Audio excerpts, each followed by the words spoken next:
Good afternoon, friends. Today we will be taking up a very important regional groupings in the, from the viewpoint of our foreign policy, right? There are many regional groupings in the world.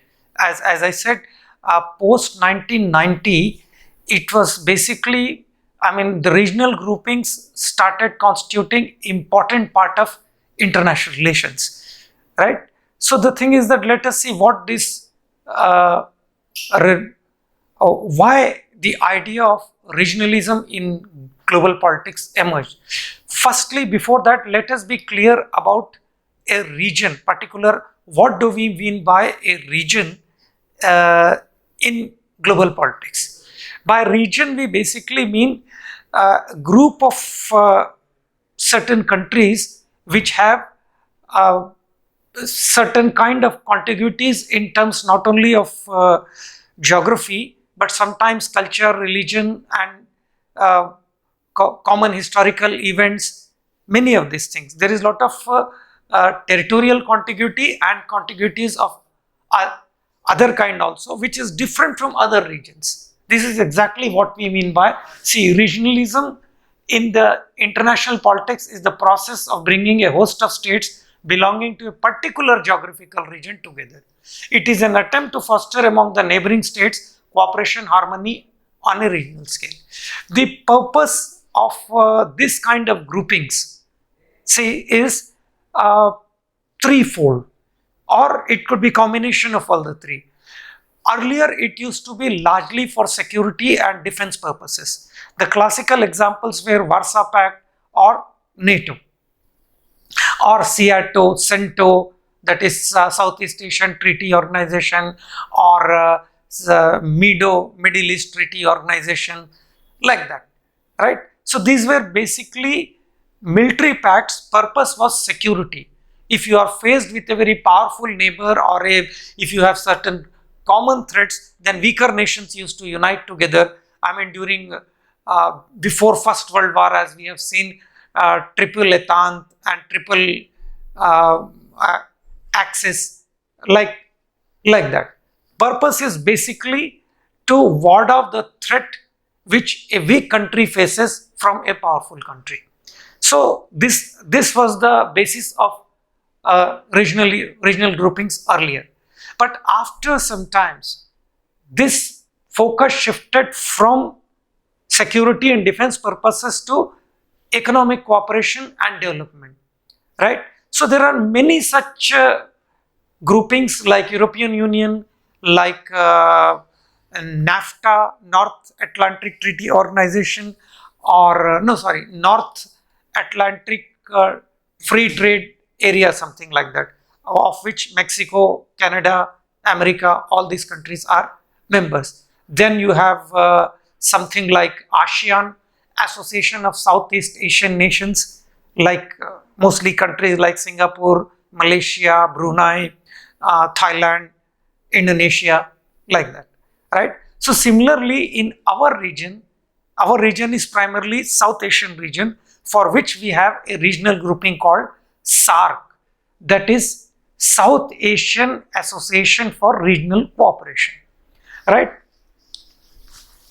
So this is definition of regional arrangement: voluntary association of sourcing states within a certain area or having common interest in that area for joint purpose, which should not be of an offensive nature in relation to that area.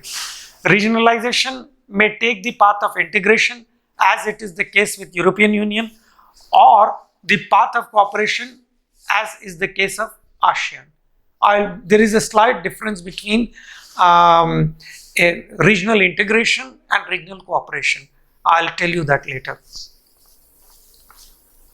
right? As I said, there are many kinds of regional groupings in the world. Earlier, as I said, primarily they were for military and security purposes. Subsequently, the purpose became economic cooperation and development. Sometimes it could be combination of both, that is economic considerations as well as security considerations, right? So now let us see what is relevant from viewpoint of our syllabus, that is SAARC.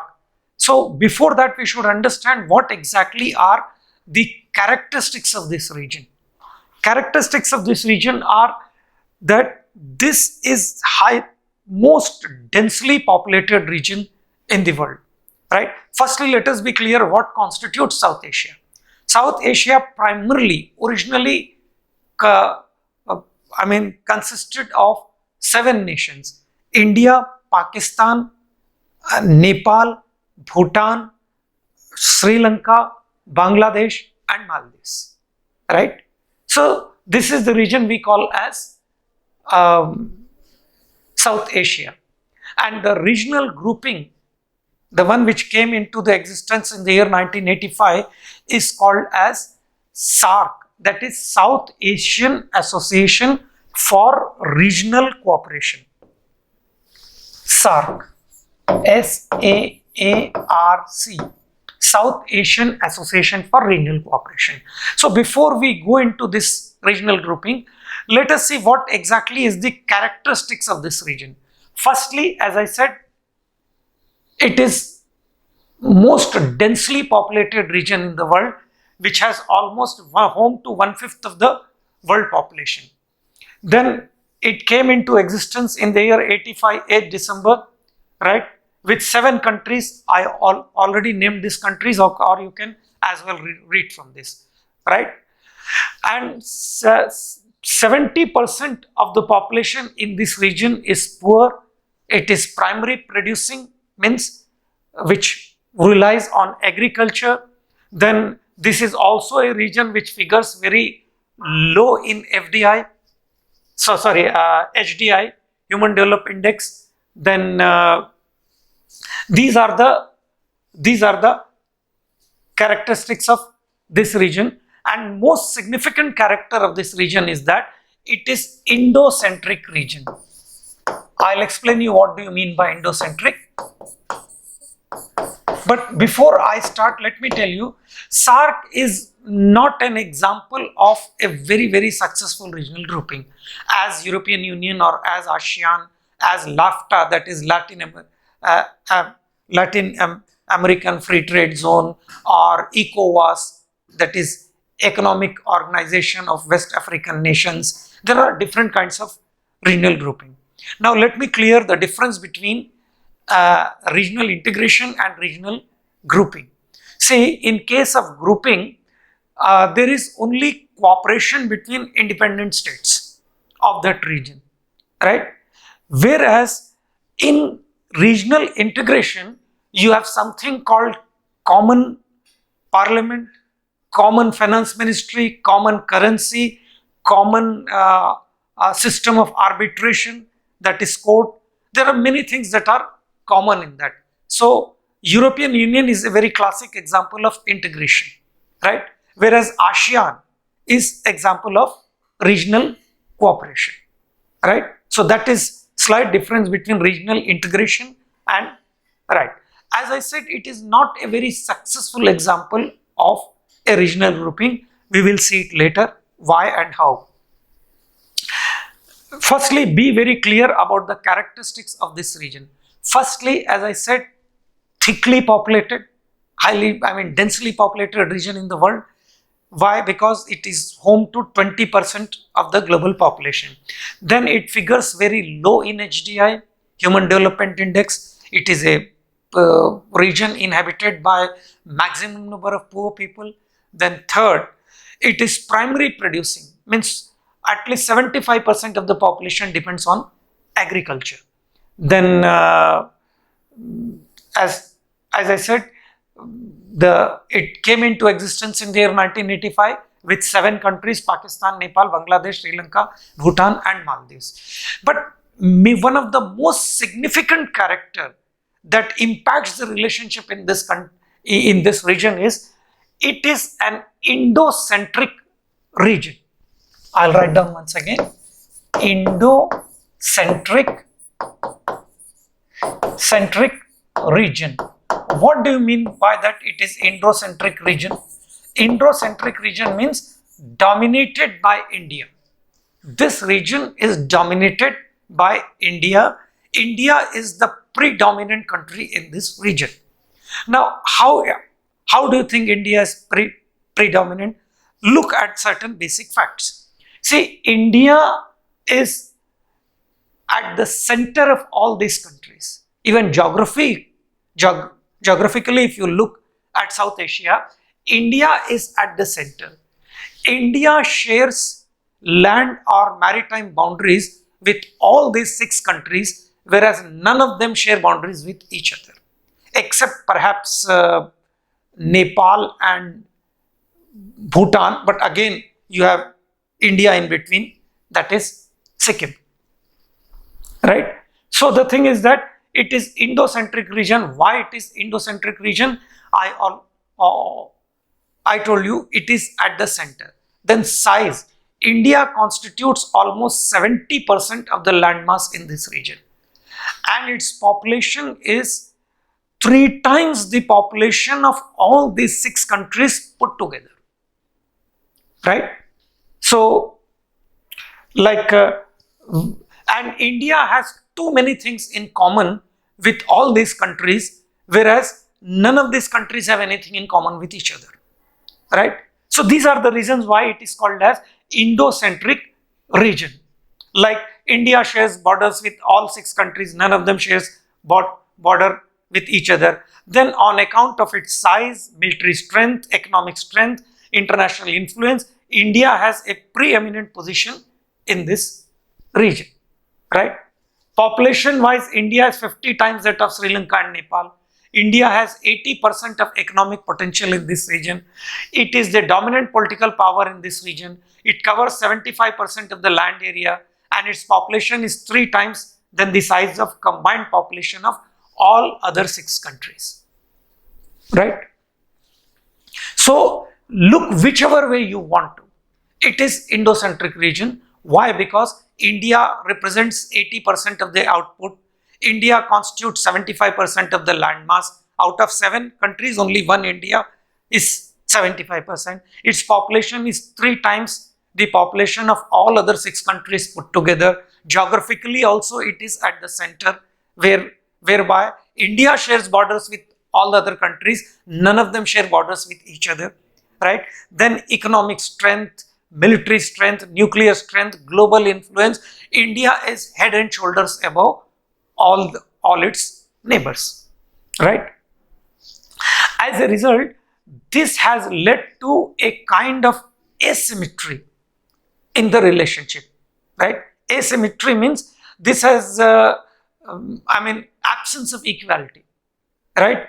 Relationships are something like between a dominant and dominated power. That is how most of these countries perceive it. Even genuine initiatives of India are quite often misunderstood as hegemonistic or dominating. And many historical events also, added fuel to the fire or strengthened this kind of perception, right? Firstly, please remember there was a time when all this region was governed from New Delhi, because most of the countries were colonies of Britain, right? Secondly, whenever there was crisis in Sri Lanka, India sends its army. When there was political coup in Maldives, 1988, India sent its military and restored the regime of Abdul Gayoom, right, in Maldives. Whenever there is earthquakes or natural calamities in Nepal, they look up to India, right? Then with regard to Bangladesh, when it was facing oppression from Pakistan, civil war like situation, it is India which went and liberated Bangladesh. When Pakistanis are struck in Yemen along with certain Indians, they request India, the then Foreign Minister Sushma Swaraj, to conduct the rescue operation, right? So because of all these factors, India is a dominant region, dominant nation in this region. Then there are other, as I said, why it is called as Indo-centric for various other reasons. Like look at language like Bengali. Where Bengali is spoken in this region? Bangladesh and India. Where Tamil is spoken? India, Sri Lanka. Where you find Bhojpuri being spoken in Madhesh region of Nepal and in India, right? Then where Urdu and Punjabi is spoken, Pakistan and India, right? So you will find a part of India in all these countries and all part of all these countries in India. India has many things in common with all these 6 countries, whereas none of them have anything in common with each other. And the 3 dominant religions of this region, Islam, Hinduism and Buddhism, all the 3 are present in India, right? So as a result, because of this asymmetry in terms of culture, in terms of geographical location, in terms of size, in terms of population, in terms of nuclear strength, in terms of military strength, in terms of economic strength, in terms of global influence, all this has, all this can be summed up in one word, that is Indocentricity. And this Indocentricity has led to asymmetry, some sort of asymmetry in relationship, or at least that is how relationship in this grouping is perceived, right? Now, as a result, all these 6 countries have adopted threefold foreign policy, right, in order to neutralize growing influence of India, right? So what is this 3-dimensional policies?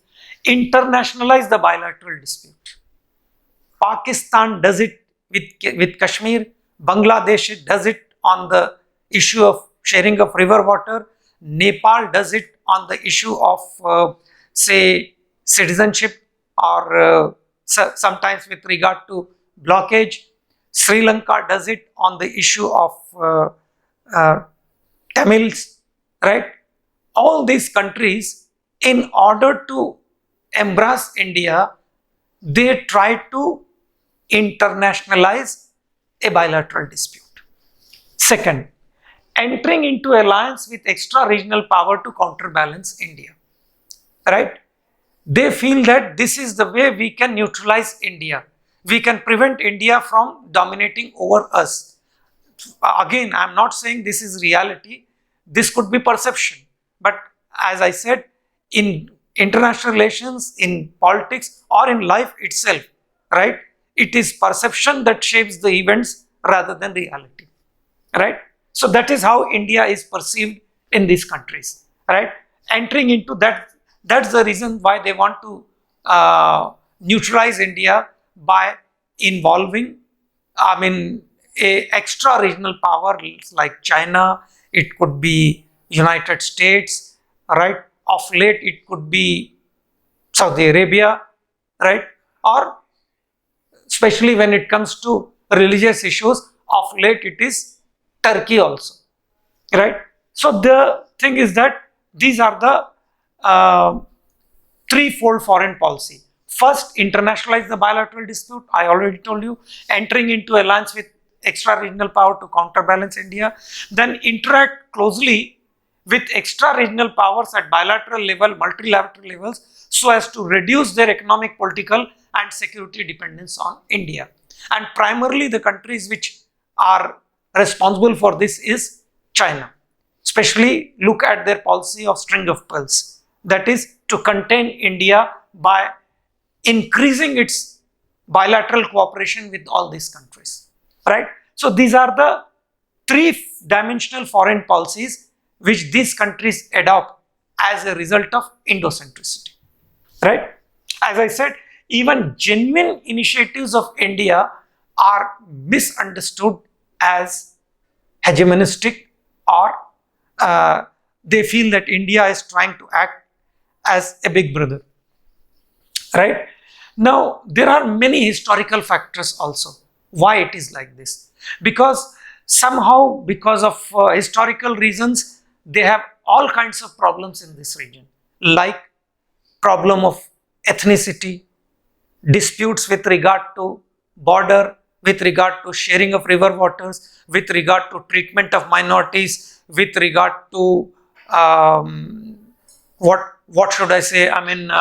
All cross-border terrorism, with regard to migration, with regard to, then to add to this, this area is also prone to all kinds of natural calamities like earthquakes, floods, and droughts. Then there are all kinds of problems in this region. And moreover, initially at least, any regional grouping succeeds if there is some sort of a external threat which acts as a binding factor, right? Like in case of European Union, Soviet Union was that external threat. In case of ASEAN, China was that external threat which brought all these countries together.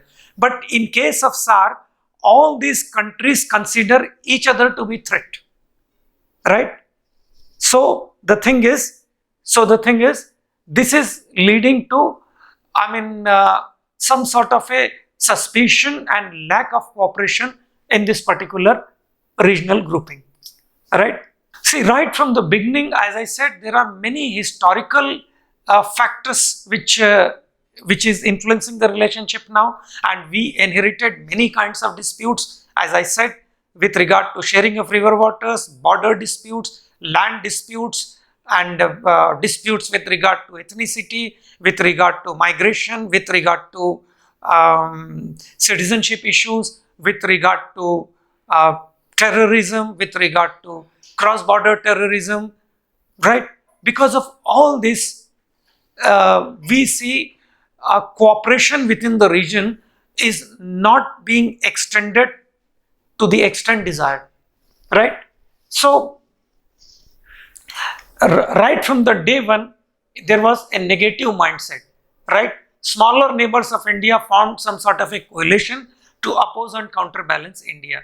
Asymmetry again is the reason for lack of cooperation. As I told you, in terms of size, power, influence creates a suspicion in the minds of other countries. This kind of asymmetry is not found in other regional groupings. Take for example ASEAN, right? If Singapore is the richest country in ASEAN, it is also the smallest country. In NAFTA, if America is a very big country in relation to Mexico, then Canada is bigger country than America in terms of size. So there is some factor or the other to balance it. But here there is asymmetry in every kind. This kind of asymmetry you will not find in any regional groupings all over the world, right? So third reason for lack of cooperation is asymmetry. Fourth is external support, right? External supporting factor is not there. As I said, common threats. Many a times threats unites people rather than common interest. As I said, hatred unites people more than love and affection. So similarly, in case of European Union, that external threat was Soviet Union. In case of ASEAN, it was China. Whereas in case of SAARC, countries consider each other to be threats, right? And then India-Pakistan rivalry is the biggest stumbling block in any meaningful cooperation within the SAARC, right? Then, as I said, for a very, very long time, our economies have been inward looking due to our very, very foolish commitment towards a very quixotic idea called socialistic pattern of society, right? It is only when limitations of that model were exhausted and after causing immense damage to Indian economy, we started the process of economic reforms. But even that we have done in a very hesitating and halting manner, for which our country continues to be poor. Similar has been the attitude because of rampant corruption, because of what should I say? All powerful states in these countries, governments are very, very powerful. Despite being democratic, some countries are democratic, their constitutions are such that they permit, extensive powers in the hands of executives, right? Like take for example our own country, the most democratic nation in this region, right? government can literally do anything and everything except perhaps changing the basic structure of the constitution, right? So that is the power of the government, and more the power means more the corruption, right? I mean, that I think was one of the primary reasons why Indian bureaucracy was sincerely committed to socialistic pattern of society, right? India's actions, and then many a times India's actions, like intervention in Bangladesh, liberation of Bangladesh, restoring the government of Abdul Gayoom when he was removed by a coup in Maldives, Sri Lanka, blockage in Nepal, right? All these things leads to, I mean, strengthens the impression that India is trying to act like a big brother in the region, right? So all these are problems in this particular regional grouping, right? SAARC was formed during Cold War when region was badly polarized. As you can see, it was formed in 85 and Cold War ended only in 1990 or 91 to be more precise, right? Then region is full of disputes in terms of river water, cross-border migration, ethnic conflicts, treatment of minorities, border disputes, terrorism, etc. Right? Then what has been the achievements of this region? Achievements are not much, right? Like we have one common university in Delhi, Chanakyapuri, called SAARC University, then South Asian University, then SAARC Film Festival, then Federation of Medical Association, South Asian University, I will already tell you. In Kathmandu, you have SAARC Secretariat, right? These are some of the achievements. But if you compare it with other regional groupings, we can safely say that SAARC has been, I mean, far from being a success story, it is actually an abject failure. Why? Because just contrast this with ASEAN. They have common constitution, they have common market, they have take about trade. I'll come to that later. Look at European Union. They have common parliament, common arbitration system, common currency, common common system of passport. That is, if you take Schengen visa, there are at least 20 countries you can visit in Europe without applying for visa of any other country. Like this, it is a perfectly case of not only cooperation but integration of common market. That is the level of cooperation in European Union. Similar things on a lesser scale we can find in, say, NAFTA, in many other regional groupings. But SAARC unfortunately has not been a success story. I mean, this can be known by the simple fact that if you look at trade within the region, in case of say NAFTA, countries like United States, Canada and Mexico, the trade within the region is 50%. In case of ASEAN, it is 55%. In case of European Union, it is 60%. And trade within the region in SAARC is only 5%. So, I mean, these are the facts that speak for themselves. I need not speak more on this, right? And and that too, I mean, this has to be viewed against the fact that it was formed in 1985. There has been at least 30 to 40 different levels of summits, different levels of talks within SAARC. And to date, this region has not become a free trade zone.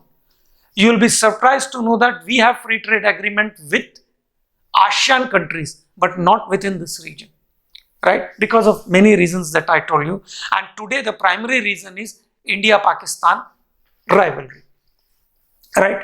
Now, what are the potential in this region, right? Take for example, of course, this region is home to largest number of poor, malnourished people. All countries are vulnerable to natural and social disasters, and no country in this region except India can handle this alone. Hence, cooperation is sine qua non, or it is essential, right? What are the positive signs?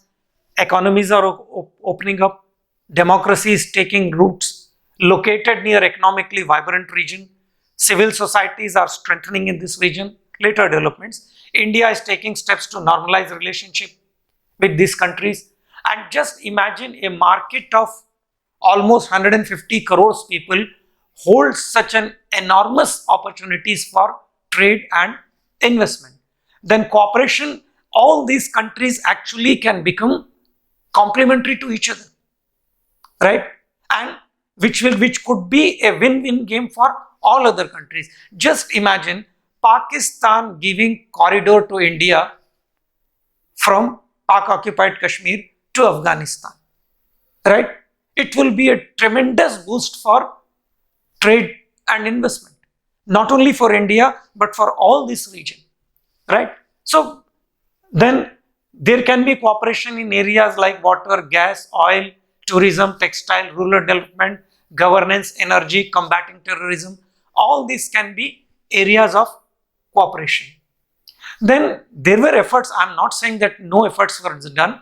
There were many efforts. As I said, there has been at least 30 to 40 different kinds of talks at different levels. At the level of Prime Minister, at the level of secretaries, at the level of foreign ministers, defense ministers, and all kinds of, there has been many diplomatic initiatives at different levels, which has been going on since last 40 years. But for reasons which I have mentioned, not much has been achieved, right?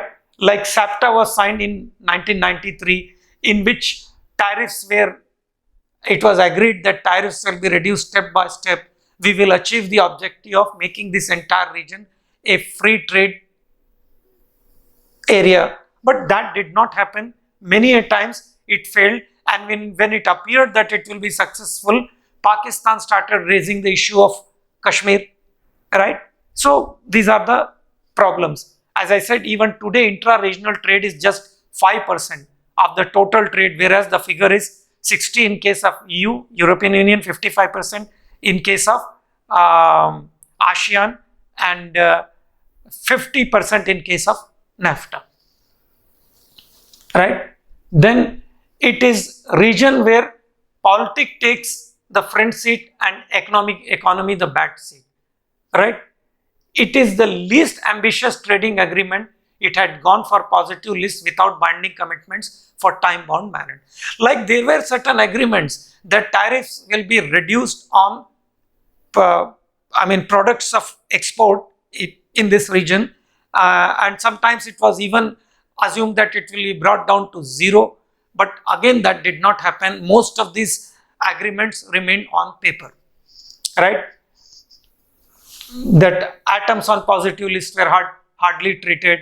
No targets for tariff reduction. It was completely a voluntary arrangement, right? So because of all this, it has not been a success story. No clarity of rules to dispute settlement mechanism, like European Union has a common arbitration system, common court, right?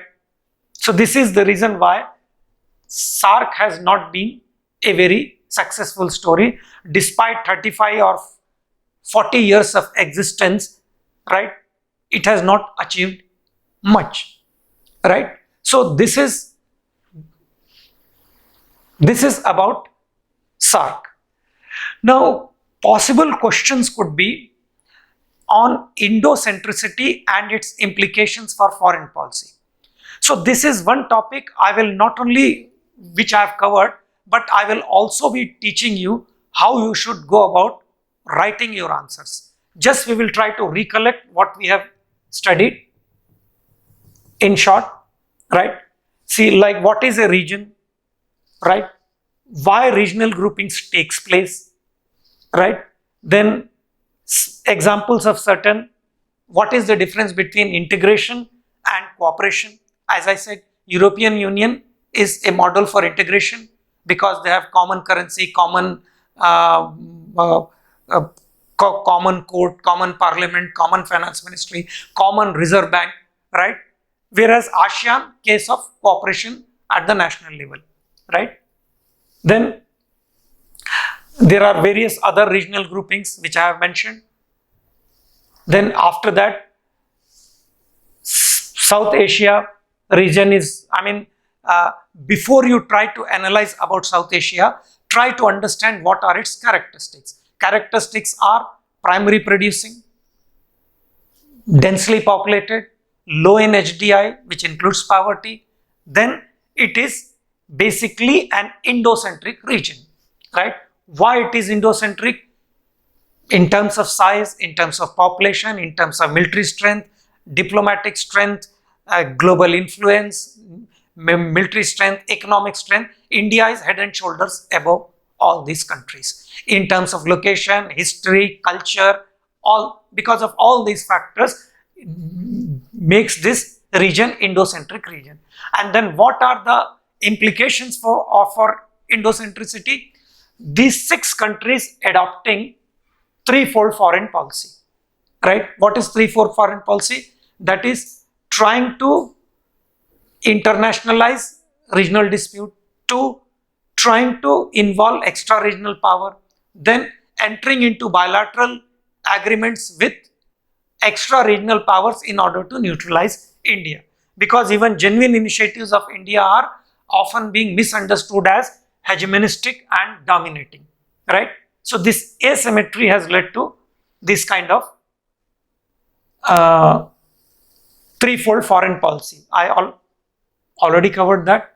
Then why, unlike when other regional groupings have been successful, why SAARC is lagging behind? For this, as I told you, historical factors, right? Historical factors are responsible. Then negative right from its beginning, asymmetry, external supporting factors is not there, like in case of that is external threat, like in case of European Union it was Soviet Union, in case of ASEAN it was external threat was China, whereas countries within SAARC consider each other to be threat, right? Then India-Pakistan rivalry, the biggest stumbling block in the cooperation. Then economies were inward looking. Then India's intervention many a times in the disputes. Then it was formed during Cold War, and that was a polarized situation. Please hear my lecture on Cold War, right? Then all kinds of problems. You think of any problem you can find in this region, right? So because of all this, it has not been. Then there are some success stories here and there, but it is not very significant, like Common Secretariat, film festivals, university and all that. Not very, very significant or to boast about, right?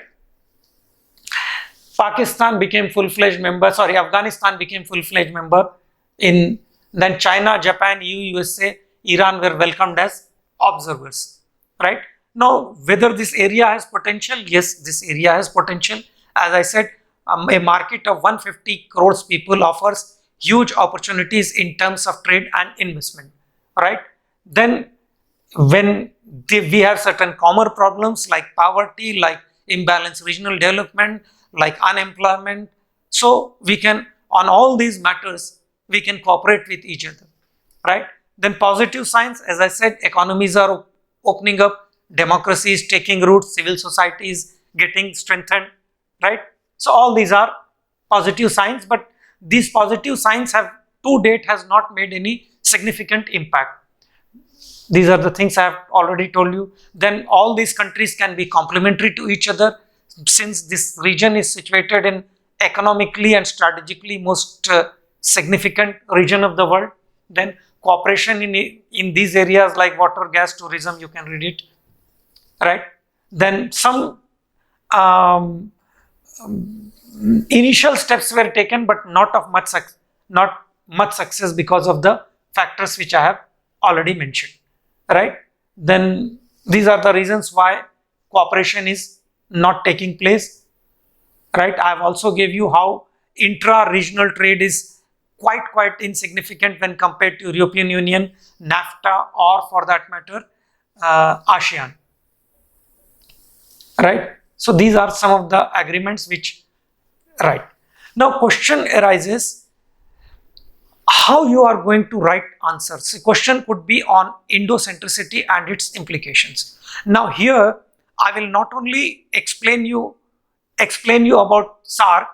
While taking SARC as the model, I will even tell you how you should go about writing your answers in mains. See, mains will consist of almost 20 questions, right? 10 questions of 15 marks you have to write in 250 words. This comes to how much? 150 marks, right? And then there will be 12 questions of 10 marks each. You have to write in 150 words consisting of 100 marks. So this is roughly 250 marks paper, your polity paper, right? So how you should go about writing your answers? Here you do not have the luxury of writing very, very long answer, giving all kinds of explanations and statistics. That kind of, I'm not saying you should not, quote statistics and all that. They are very important. They strengthen your arguments or your answer. But the thing is that too many unnecessary details are not required. Now, before I come to this, you should also understand what UPSC is looking for in a candidate, right? I'll just rub it off. If you have seen, just note, total 250 marks, 20 questions. First 10 questions, 15 marks, 250 words. Next 10 questions, 10 marks, 150 words, right? So, earlier we had a very typical laid back kind of approach in terms of questions asked and in terms of evaluation, right? This I think continued roughly up to 2013, right? From that is the time when the entire pattern of questions, the nature of questions has changed. Earlier they were testing you for your memory.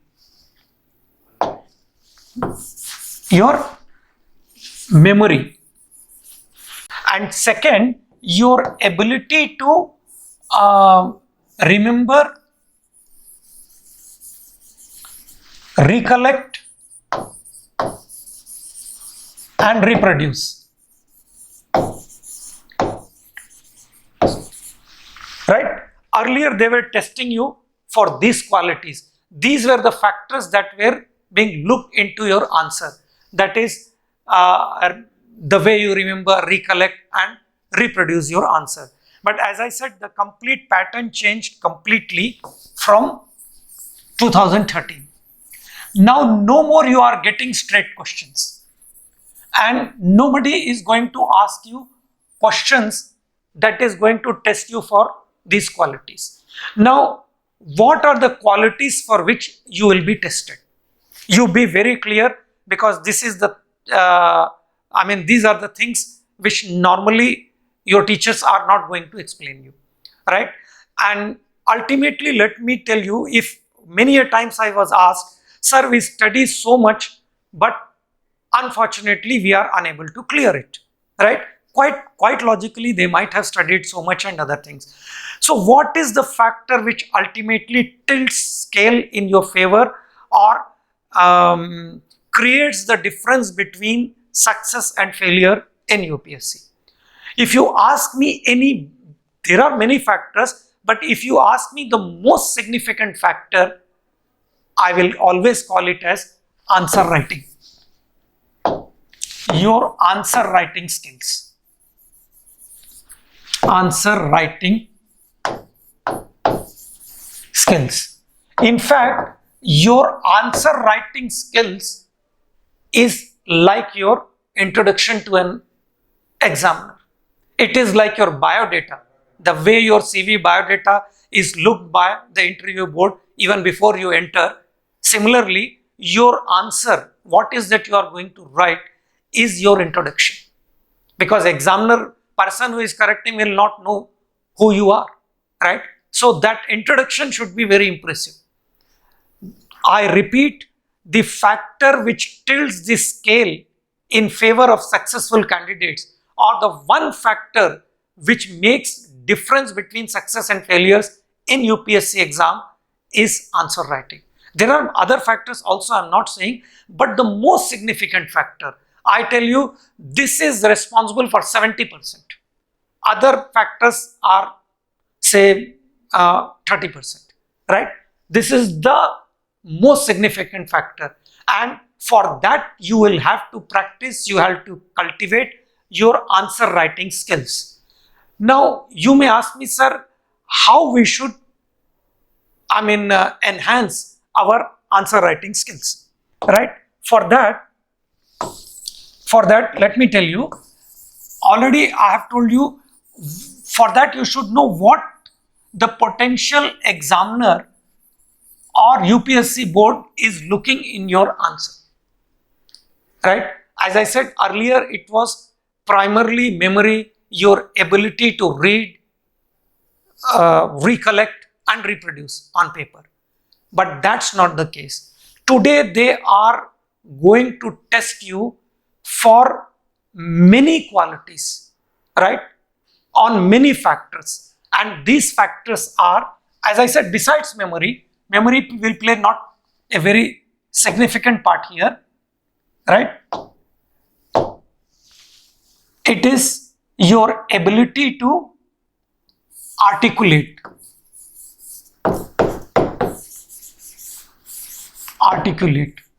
First. Second, analysis.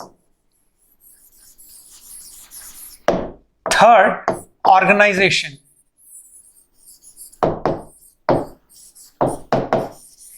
Fourth, critical evaluation.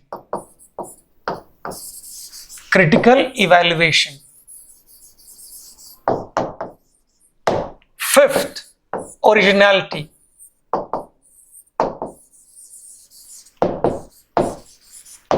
And before this, a factor I'll call it, comprehension.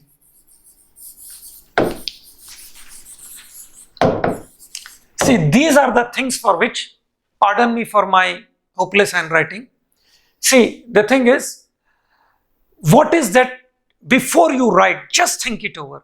Before you attempt to answer your question, just give a thought for 1 minute as to how is that what your examiner is going to test you for. Firstly, he will see whether the candidate has understood the question or not. Because after 2013, your questions are not straight. Questions are asked in a very, very confusing, convoluted and roundabout manner. Take for example, nobody is going to ask you questions, say functions of Indian Parliament. Rather, they will ask question like, in India, parliamentary supremacy is more procedural rather than real. Right? Now, this question needs understanding.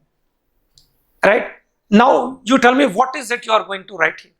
Suppose if you want to write that no, Indian Parliament continues to be supreme even in real terms, then you have to write things like, well, it elects Prime Minister, President, Vice President, Speaker, and it removes all these powerful people, including some powerful people like CAG, Election Commissioner, and all that. Right? You have to argue like that. Suppose if you want to say that, yes, if you agree with this question, that is, well, it is more procedural, more technical than real, you can give a contrasting example from England. Like in England, you don't have judicial review. In England, you don't have, what should I say, process of amendment of the constitution is same for ordinary law or for, anything and everything can be amended in England simply by 51:49 majority, right? Whereas in India, right, parliamentary supremacy is limited by many factors, say written constitution, fundamental rights, judicial review, federal character. There are many things that limits parliamentary supremacy in India. This is the way you should build your answer.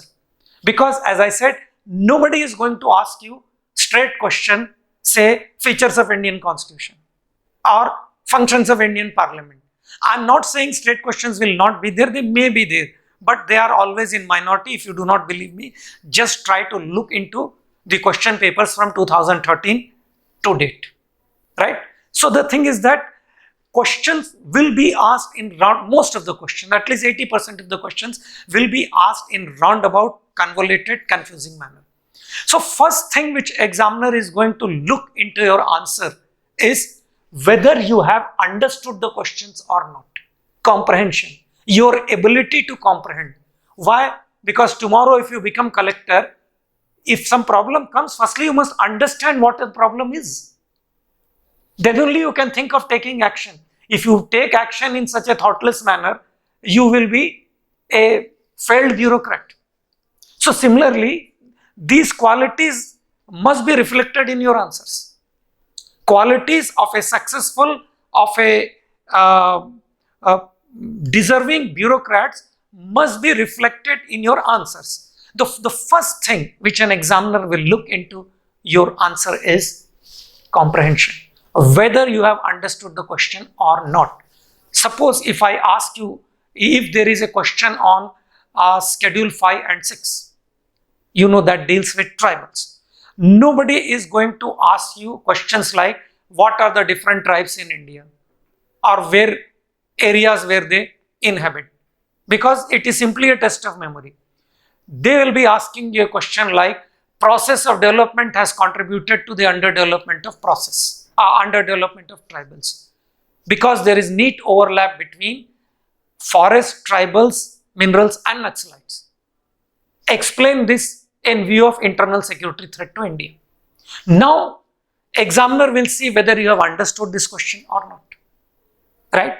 So, first thing which should be reflected in your answer is your comprehension, right? Second thing, your articulation. Articulation does not mean simply speaking or vomiting whatever you know. No, that's not articulation. Articulation is your ability to present your viewpoint in a very, very convincing and cogent manner, right? This is not just verbal, it could be written also. And your written articulation will be evaluated here. I repeat, articulation is your ability to put forward your argument, your viewpoint in a very, very convincing, cogent manner as briefly as possible, in as less words as possible. That is what articulation is all about. And please remember, your examiner, potential examiner, is going to look for this quality also in your answers. Thirdly, analysis. Depending on the nature of the questions, you have to be analytical in your answers, right? They are going to see you more and more for your analysis rather than description, right? So this is also the quality which is expected in a potential civil servant, right? Which should be then, okay, you may be a very, what should I say, cut out for that job. But how examiner will know? Examiner will come to know only through your answer. So I'm telling you, you concentrate. Even if you read less, there is no problem, right? But concentrate more on answer writing. Analysis. Your third quality is your organization. How you organize your answer, right? You put insignificant points in the beginning and write significant points in the end. That will convey a very, very bad impression, right? Take for example, between India and China. What are the important points of discord, right? You have to mention border dispute. You have to mention 62 war. You have to mention India's and China's nuclear program. You have to mention about string of pearls or India's Lucas policy. I mean, you can read all these things more from my paper on India-China relations, right? These are the points you have to mention first. Towards the end, you can mention, say, China encouraging exports in tiger derivatives, right? Which is harming our conservation of tiger efforts. China trying to support insurgent movements in India, China trying to neutralize India in many other minor like stapled visa issue, right? India giving shelter to Dalai Lama. These are also issues, but minor issues. What are significant issues? Border disputes and all that. The 5 or 6, 7 which I have said. So you should organize your answer very properly. If although you may be having very good points, but if you cannot organize them, it will convey a very bad impression about you, right? Even with some, what should I say, with very moderate arguments, so you can create a better impression by organizing your answers as well as possible, right? Then critical evaluation. Again, as I said, depending on nature of the questions, you can even do critical evaluation on your answer. Take for example, India-Kashmir policy. The way India handled Kashmir, you can certainly indulge in critical evaluation, but you should be very well informed and you should be sure about what you are writing. If not, it could be counterproductive. If not, it is better you avoid this. Otherwise, if you want to take risks and if you are well prepared, if you are thoroughly informed, then you can, this is also the factor which many of the examiners look for in your answer. And finally, your originality, right? Take for example, whatever I have explained you on South Asia. Almost 90% of the students who are hearing my lecture will write the answer the same way. There should be certain amount of originality also in your answer.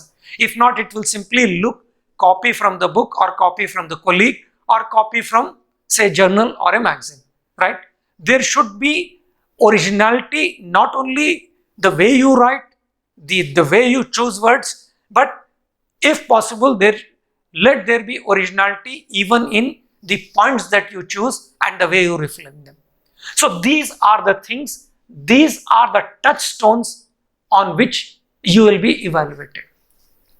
Now, suppose let us take what I have taught just now.